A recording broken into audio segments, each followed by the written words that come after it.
We're out here, back at it. We are going to finish the heat emergency video today, but first, it's lunch.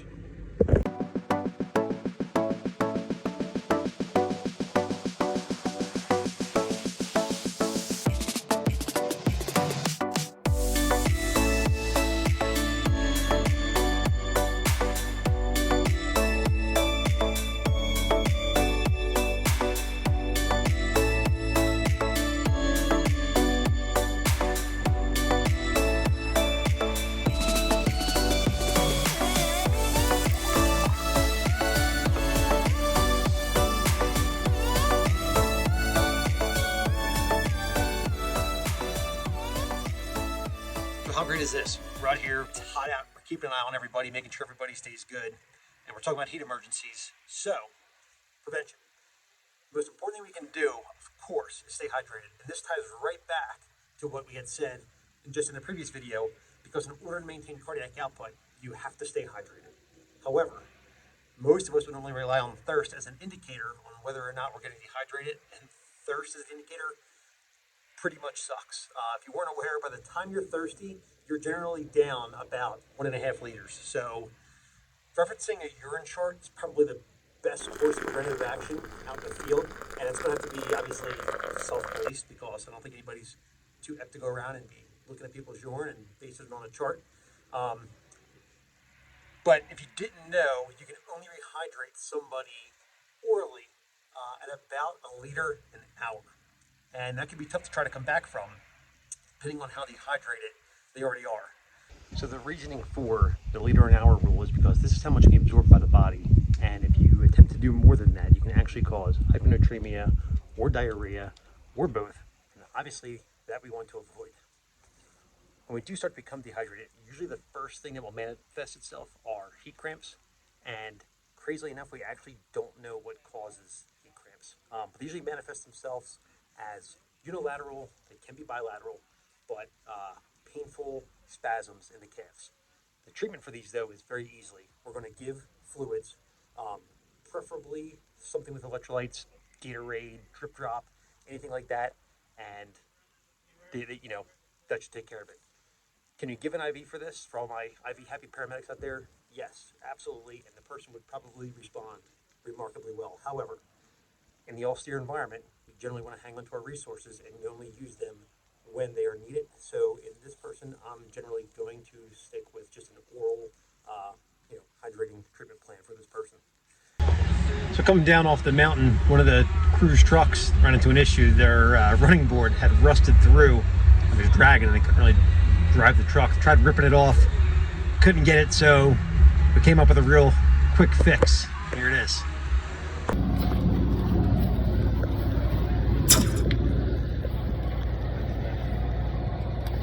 Oh, don't tell anyone. No, I thought we were trying to be early, and I thought this was... So yes, that was the same strap you saw me use on my bag in the hotel. It's quite a versatile strap, right, Tim? So crews are out, they're working in the heat, they're working in the sun, getting dehydrated, hypothermic, they're not really acclimated to the environment they're working in, and then boom, all of a sudden one of them just passes out. But they pretty much get right back up, they start recovering right away. This is pure heat syncope, and this event is caused due to a relative volume depletion. Your body's hot, so we had that cutaneous vasodilation we talked about earlier on, and then what happens is your body didn't respond quick enough by constricting its blood vessels, and you pass out. The first thing we want to do for this guy is lay him flat, and thank you, gravity. Check, he's probably already laying flat. Right past that, we want to rule out any significant trauma that occurred, specifically head trauma, then get them out of the heat and start orally hydrating them as quick as you can. Once you have these steps going, they should pretty much start to reperfuse, wake up, rather quickly, and not have any sort of altered mental status. For the incident, I'd still list him as a green, but would probably have him taken off the line, transported down to the base camp for further evaluation, just so they can keep an eye on him and monitor him. Thing that we would start to get concerned about, and the reason we'd want to, keep him monitored, is are they sluggish to start to recovery? Are they not recovering, or are they presenting with an altered mental status? Because that'd be the huge red flag. Because then if we saw that, that would start steering us towards heat exhaustion. And then the bigger thing with heat exhaustion is that it can roll right into heat stroke. By not recovering or worsening from heat exhaustion, it's going to present with just a feeling of a general fatigue. They may have a real pronounced thirst. They may have some nausea, a headache, and they may even start to vomit. Keeping the eval of this person going, put them on the monitor, they'll probably be tachycardic, they'll probably have an increased respiratory rate. The kicker is the fact of their mental status will still be normal. If it's not normal, then they're developing heat stroke.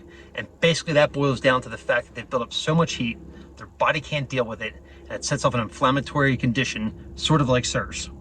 Now, something I want to bring to your attention is that if you have noticed, I haven't referenced sweating or lack thereof in regards to heat stroke. This is because there's technically two types of heat stroke. The first is non-exertional heat stroke, and this generally occurs in your sedentary, elderly individuals who are chronically ill. And exertional heat stroke are generally occur in the younger people who are in very good shape, but they're involved in strenuous activity for prolonged periods of time in super hot environments.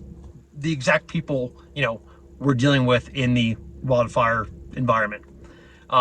These patients will be sweating profusely, but have a markedly altered mental status and an elevated core temp, compared to the people in the classic heat stroke that will have no sweating, which is pretty much what we were, all kind of focused in and talked about during paramedic school.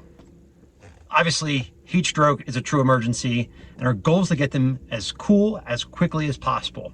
The longer they remain hot, the more they're cooking their brain. So you'll start to see things like them becoming ataxic, confused, irritable, maybe even combative, and they'll have a core temp above 140 degrees Fahrenheit. If this is the case, we need to be getting them as cool as possible, as quick as possible. And I'm talking water immersion, ice sheets, anything like that you can come up with just to drop their temperature. But at a certain point, and the same is true for canines, we need to stop cooling them. And according to the Center for Wilderness Safety, they're advising to stop cooling at 100 degrees Fahrenheit. But then what's nice is they go on to further say, in a real world situation, it can be, they acknowledge the fact that it can be hard to get a core temp on people. So they say, do not worry about the hypothermia at that time, worry about it later. Not that it's not a serious condition, but they put it in perspective and just say that at 50 degrees Fahrenheit of water, if you're using that to cool them, it takes 15 to 20 minutes to lower the core temp just 4 degrees. And this time is doubled if you're trying to do that with evaporative cooling by using, room temperature water and fans. In the prior video, I mentioned before about not starting a line on somebody that didn't really need it. And this just had everything to do with being in the austere environment and having limited resources. Now, heat stroke is an absolute emergency, and we should definitely start a line on these people. Always follow your local protocols. For me, I'm starting a line, giving at least a liter of fluid, possibly up to 2 liters. I am curious if you're cautioned as well and have to contact med control to give additional fluid beyond the 2 liters. The reasoning behind this thought is the fact that heat stroke is an inflammatory response similar to that sudden inflammatory respiratory syndrome, and you can develop complications with pulmonary edema because the lungs are inflamed. Another thing that can develop with this is rhabdomyolysis, which, if you're not familiar with that, that's just a breakdown of muscle tissue that releases a damaging protein, myoglobin, into the kidneys, and is just horrible for the kidneys. I'm going to do a video in the future on suspension trauma where I go really into depth on rhabdomyolysis, so stand by for that one. But you can see when this starts to go, this can really spiral out of control as far as heat stroke goes. So if you encounter this, it's pretty much going to be an automatic flight if you're, a significant distance from the hospital. So this will conclude the mini series on heat emergencies. I truly hope you guys liked watching this video. I hope you learned something from it. I liked making the video just because it got me back in the books. I learned some new things. I was happy to share the information.